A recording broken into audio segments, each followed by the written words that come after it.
तपाई यदि शेयर मार्केटमा ट्रेडिङ गर्दै हुनुहुन्छ अथवा गर्ने सोचमा हुनुहुन्छ भनेदेखि यो भिडियो तपाईको लागि एकदम बेनिफिशियल हुनेवाला छ।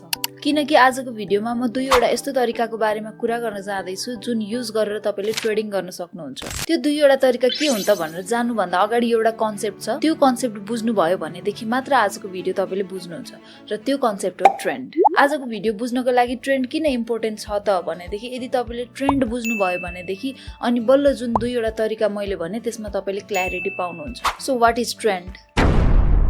ट्रेन्ड भनेको कुनै पनि स्टकको प्राइस कुन डाइरेक्सनमा मुभ भइरहेको छ भन्नु हो। बेसिकली तीनवटा खाले ट्रेन्ड हुन्छ, up trend, down trend and sideways trend. यसको बारेमा डिटेलमा मैले पहिलाकै भिडियोमा सिकाइसकेको छु, त्यसको लिंक म माथि राख्दिन्छु, तपाई त्यहाँ गएर हेर्न सक्नुहुन्छ। र आजको भिडियोको लागि चाहिने बेसिक कन्सेप्टहरु म भनिदिइहाल्छु। जब कुनै पनि स्टकको प्राइस माथिको डाइरेक्सनमा मुभ भइरहेको हुन्छ त्यसलाई हामी अप ट्रेन्ड भन्छौं र त्यसैगरी तलको डाइरेक्सनमा गइरहेको छ भनेदेखि डाउन ट्रेन्ड भन्छौं। र कहिलेकाहीँ यस्तो पनि बेला हुन्छ जब स्टकको प्राइस माथि तल कतै पनि मुभ नभइकन साइड वाइज गइरहेको हुन्छ। त्यस्तो सिधा गइरहेको बेलामा चाहिँ हामी साइड वाइज ट्रेन्ड भन्छौं अथवा ट्रेन्डलेस सिचुएसन पनि भन्न सक्छौं यसलाई। आजको भिडियोमा हामी मोस्टली अप ट्रेन्ड र डाउन ट्रेन्ड युज गर्छौं। सो भिडियोको स्टार्टमा भनेको जस्तो दुईवटा तरिका के हुन् त जुनबाट हामी ट्रेडिङ गर्न सक्छौं।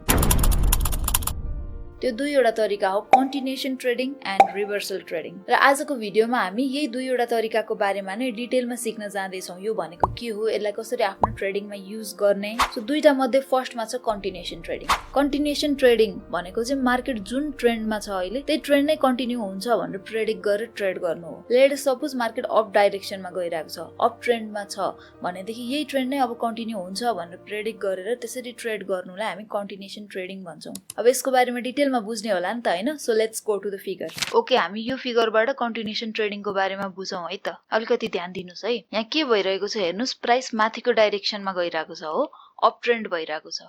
अप ट्रेन्ड कसरी कन्फर्म हुन्छ? जब प्राइस यो लोबाट माथि जान थाल्यो, माथिको डाइरेक्सनमा जान थाल्यो, माथिको डाइरेक्सनमा जाँदाखेरि यो पहिलाको हाई जुन छ त्यो हाईलाई पनि ब्रेक गरेर प्राइस अझै माथि गयो भनेपछि हामी अप ट्रेन्डमा छौं र प्राइसले यहाँनिर गएर अर्को हाई बनायो, हायर हाई। अब कन्टिन्युएसन ट्रेडिङ गर्दाखेरि ट्रेड अपर्च्युनिटी हामीले कसरी हेर्ने त? जस्तै प्राइस यो लोबाट माथि जान थाल्यो, अब ठ्याक्कै यति बेला ट्रेड लिनुपर्छ भनेर हामीलाई कसरी थाहा हुन्छ? जबसम्म यो पहिलाको हाई जुन छ यो पोइन्टसम्म पुग्छ तबसम्म त रिस्की छ र यसलाई ब्रेक गर्ने बित्तिकै पनि प्राइस अझै कति माथिसम्म जाने हो भन्ने ठेगान हुँदैन। त्यही भएर कन्टिन्युएसन ट्रेडिङ गर्दाखेरि बेस्ट सिचुएसन भनेको जब यो हाई बन्यो, हायर हाई, त्यहाँबाट तल प्राइस मुभ हुन थालेपछि यो एरियामा जब हायर लो बन्छ, हायर लो भनेको पहिलाको लो भन्दा माथि बनेको लो, हायर लो भन्दाखेरि यो एरियामा यदि ट्रेड अपर्च्युनिटी हामीले देख्यौं भनेदेखि हामी ट्रेड इन्टर गर्न सक्छौं। सो बेसिकली कन्टिन्युएसन ट्रेडिङ गर्दाखेरि हामीले ध्यान राख्नुपर्ने कुरा भनेको प्राइस माथिको डाइरेक्सनमा गइरहेको छ भने कति माथिसम्म जाने हो थाहा हुँदैन। त्यही भएर अलिकति पुल ब्याक आएको बेलामा चाहिँ हामीले ट्रेड एन्टर गर्न सक्छौं। र पुल ब्याकमा हामीले पोजिसन एन्टर गर्दाखेरि के हेरेर चाहिँ इन्टर गर्ने त?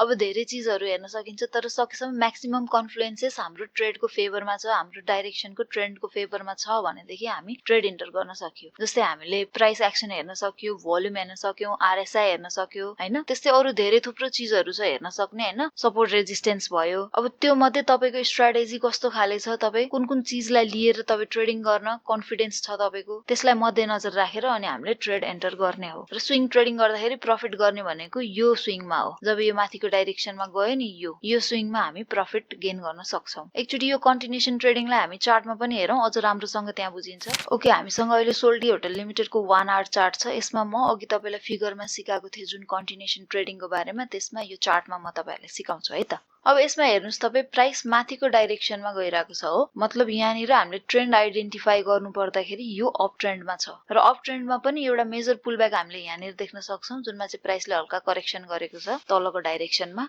हैन। अब हामीलाई थाहा छ कि अप ट्रेन्ड भइरहेको छ, त्यसैले म यहाँनिर एउटा एरिया ड्र गर्छु। त्यो एरिया चाहिँ हाम्रो पहिलाको हाई पोइन्ट भयो, हाम्रो प्रिभियस हाई यहाँनिर छ र यो करेक्सन पछि यो हाई कहिले ब्रेक भयो? जब यो ग्रीन क्यान्डल यहाँ यो एरिया भन्दा बाहिर क्लोज भयो, त्यसपछि यो हाम्रो पहिलाको हाई ब्रेक भयो र यो पुलब्याक आयो, सानो पुलब्याक हो। धेरैवटा चीजहरु यो एरियामा हेर्नुपर्ने हुन्छ। सो यो एरियामा चाहिँ हामीले ट्रेड इन्टर गर्न सक्छौं कन्टिन्युएसन ट्रेडिङको लागि। यसरी चाहिँ कन्टिन्युएसन ट्रेडिङ हुन्छ। दुई तीनवटा कन्फर्मेसन त यही देखिसक्यो। पहिलाको हाई ब्रेक भएको छ, माइनर पुलब्याक आएको छ र यो पुलब्याकमा पनि दुईटा क्यान्डल, यो दुईटा रेड क्यान्डल जुन छ रेड क्यान्डल हो हुन त, तर माथिको डाइरेक्सनमा प्रेसर छ है भनेर यसले सो गरिरहेको छ। र त्यसपछि पनि अन्य कन्फर्मेसनहरु हेरेर यसरी चाहिँ हामी ट्रेड एन्टर गर्न सक्छौं र एक्जिट गर्दाखेरि पनि त्यसरी नै प्राइस प्राइस एक्सन हेरेर अन्य कन्फर्मेसनहरु एड गरेर हामी एक्जिट गर्न सक्छौं सो कन्टिन्युएसन ट्रेडिङ गर्ने चाहिँ यसरी नै हो नेप्सेमा यदि फ्युचर ट्रेडिङ हुन्थ्यो भनेदेखि हामी डाउन ट्रेन्डमा पनि ट्रेन्ड कन्टिन्युएसन ट्रेडिङ गर्न सक्थ्यौं तर त्यो पोसिबल छैन त्यसैले डाउन ट्रेन्डमा कन्टिन्युएसन प्याटर्न बारे आज हामी कुरा गर्दै छैनौं तर के चाहिँ गर्न सकिन्छ भनेदेखि डाउन ट्रेन्ड कन्टिन्यू हुनेवाला छ भने प्रेडिक्सन यदि हाम्रो छ भनेदेखि हामी आफ्नो भइरहेको ट्रेडबाट एक्जिट गर्न चाहिँ सक्छौं so that's all for continuation trading अब हामी रिभर्सल ट्रेडिङ तिर जाँदैछौं रिभर्सल ट्रेडिङ नामबाट नै थाहा हुन्छ कि मार्केट जुन ट्रेन्डमा थियो जुन ट्रेन्डमा त्यो गइरहेको छ अब त्यो ट्रेन्ड एन्ड हुनेवाला छ अब रिभर्स हुनेवाला छ भनेर हामी प्रेडिक्ट गरेर त्यसरी ट्रेडिङ गर्छौं आउनुस् यसलाई पनि डिटेलमा बुझौं हामीले के देख्दैछौं प्राइस तलको डाइरेक्सनमा मुभ भएको छ हो तलको डाइरेक्सनमा मुभ हुनुको कन्फर्मेसन के हो त प्राइसले continuously lower low lower high lower low lower high lower low बनाउँदै तलको डाइरेक्सनमा प्राइस गइरहेको हुन्छ र यसरी डाउन ट्रेन्डमा प्राइस हुँदाखेरि प्राइस रिभर्स हुने केही छाटकाट देखियो केही हामीले कन्फर्मेसनहरु पायौं भनेदेखि ट्रेड एन्टर गरेर अप ट्रेन्डतिर प्राइस जाँदाखेरि चाहिँ हामीले प्रफिट गर्न सक्छौं र त्यसलाई नै हामी रिभर्सल ट्रेडिङ भन्छौं यो एरियामा पुगेपछि के भयो हेरौं है प्राइस माथिको डाइरेक्सनमा गयो र माथिको डाइरेक्सनमा जाँदाखेरि पनि यो पहिलाको जुन हाई छ लोअर हाई यहाँ नपुग्दै यदि तलैबाट तल फर्केको भएदेखि चाहिँ अझै डाउन ट्रेन्ड कन्टिन्यू नै हुन्थ्यो हैन तर यहाँ के भइरहेको छ यो पहिलाको लोअर हाई जुन छ त्यो पनि ब्रेक गरेर प्राइस माथि गयो अर्थात डाउन ट्रेन्ड अलिकति स्लगिश भएको देखिन्छ र रिभर्सल ट्रेडिङ गर्नको लागि त्यसपछिको जुन पुल ब्याक छ त्यसमा हामी ट्रेड लिन सक्छौं अथवा भनौं दुईवटा वेबाट हामी ट्रेड लिन सक्छौं एक त यहाँनिर डाउन ट्रेन्ड ब्रेक भयो त्यसैले अलिकति रिस्क टेकिङ क्यापेसिटी तपाईसित छ तपाई अलिकति रिस्क लिन मजा लाग्छ भनेदेखि तपाईले यो पुल ब्याकमा पनि ट्रेड लिन सक्नुहुन्छ कम रिस्क लिन चाहने मान्छेले चाहिँ जब यो हाई छ नि यो हाईलाई ब्रेक गरेर प्राइस माथि जान थाल्छ अनि त्यसपछि ट्रेड एन्टर गर्दाखेरि चाहिँ अझ बढी स्योर हुन्छ यो एरियामा ट्रेड एन्टर गर्दाखेरि अझ बढी स्योरिटी हुन्छ यसरी चाहिँ हामी रिभर्सल ट्रेडिङ गर्न सक्छौं यसलाई हामी चार्टको थ्रुबाट पनि बुझौं पहिला सुरु हामी आएर प्राइस डाउन ट्रेन्डमा थियो यो बेलामा हो अब डाउन ट्रेन्डमा हुँदाखेरि मैले के गर्न सक्छु भनेदेखि मैले यहाँ एउटा सपोर्ट एरिया ड्रा गर्न सक्छु जुनमा पहिला दुईचोटी प्राइस ठोकिएर फर्केको थियो so I have drawn this support area र अहिले म कुरा गरिरहेको छु यो डाउन ट्रेन्डको बेलामा यसलाई जुम इन गरेर हेरौं सो के भएको छ त भनेदेखि प्राइस डाउन ट्रेन्डमा थियो र हामीलाई थाहा नै थियो यो एरिया पहिलाको सपोर्ट एरिया हो र डाउन ट्रेन्ड हुँदाखेरि प्राइसले continuously lower high lower low lower high lower low बनाउँदै आइरहेको थियो तर यो एरियामा आइपुगेपछि के भयो त यो लो भन्दा तल प्राइस जान सकेन तर अप ट्रेन्ड पनि होइन किनभनेदेखि पहिलाको हाई पनि त ब्रेक गर्न सकिरहेको थिएन यहाँनिर आएर यसले पहिलाको हाई ब्रेक गर्यो अब यस्तो बेलामा अघि मैले भनेको जस्तो यदि तपाईं अलिकति रिस्क टेकिङ माइन्डसेटको हुनुहुन्छ भनेदेखि हामीले यो पुल ब्याकमा ट्रेड इन्टर गर्न सक्छौं यो पुल ब्याकमा कुनै कन्फर्मेसन तपाईले पाउनुभयो भनेदेखि तपाईले ट्रेड इन्टर गर्न सक्नुहुन्छ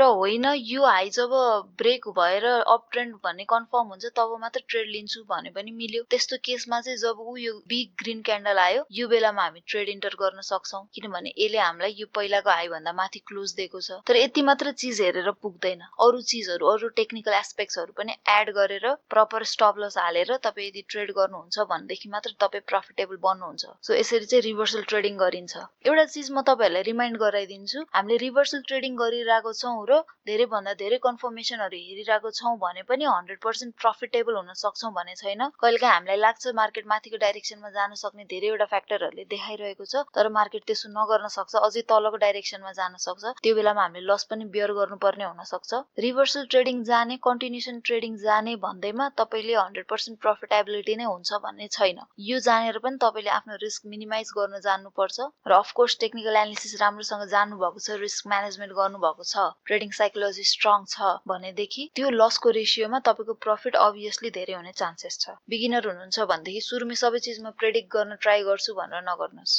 त्यसको लागि प्रपर नलेज र एक्सपिरियन्स तपाईलाई लाग्छ है तपाईलाई लागिरहेको होला म्याम किन अप ट्रेन्डमा चाहिँ रिभर्सल ट्रेडिङको बारेमा नसिकाउनु भएको एकचोटी अलिकति सिम्पल लजिक लगाउनुस् अप ट्रेन्डमा मार्केट गइरहेको छ र रिभर्सल भनेको अब डाउन ट्रेन्डमा जानेवाला छ भनेर हामीले प्रेडिक्ट गर्यौं भनेदेखि डाउन ट्रेन्डमा पोजिसन एन्टर गर्न त मिलेन तर आफ्नो भइरहेको ट्रेडलाई एक्जिट गर्नको लागि चाहिँ त्यो हेल्पफुल हुन सक्छ त्यसैले मैले अप ट्रेन्डमा रिभर्सल ट्रेडिङको बारेमा आज सिकाइन तर यदि भविष्यमा फ्युचर ट्रेडिङ कहिले पनि नेप्सेमा हुन थाल्यो भनेदेखि of course I will teach that to you so guys आजको भिडियोमा हामीले धेरै चीज सिक्यौं ट्रेन्ड ट्रेडिङ कसरी गर्ने त्यसमा पनि कन्टिन्युएसन ट्रेडिङ र रिभर्सल ट्रेडिङ कसरी गर्ने भनेर हामीले आज डिटेलमा सिक्यौं पक्कै पनि you are taking back a lot of knowledge from this video thank you so much for watching trading talks Nepal I will see you guys in the next video. Bye.